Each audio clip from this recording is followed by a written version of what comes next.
In 1981, spectators at the playoff game between the Oakland Athletics and New York Yankees did something no other crowd had ever done before.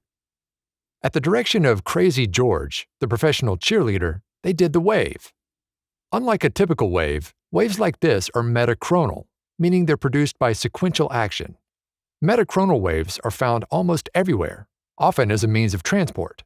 They're seen in the tumbling feet of a millipede, in the wriggling hairs on certain bacteria, and now, in this nanomaterial, created by a team led by researchers from the RIKEN Center for Emergent Matter Science.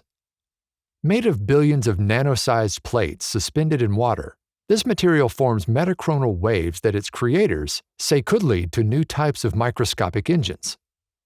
The plates are made from titanium oxide, and each carries a densely negative charge. When a magnetic field is applied, the plates align into layers of sheets, stabilized by the like repels like forces between the charged plates. Left undisturbed, they can stay that way for hours after the magnetic field is removed. But something interesting happens when you let some air enter the system. Ions, some negative, some positive, start to form. Together, these charged particles decrease the repulsive force between parallel layers of titanium oxide plates.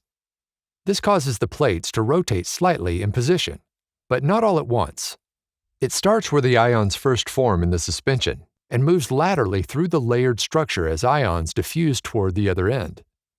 The result is a propagating wave that gives the aqueous suspension a crinkled appearance. The time the wave takes to travel from end to end depends on the amount of air or other gas that's allowed to diffuse through the suspension, and different wavelengths can be achieved by changing the thickness of the vial holding the suspension. In separate experiments, the RIKEN-led team showed that the microscopic metachronal wave could be useful in moving small cargo, as it does in nature.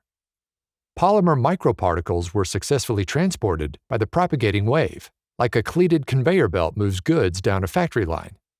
The team that created this wave pool material has high hopes for its potential application. Making big waves from tiny parts could be a useful way of designing new micromechanical devices.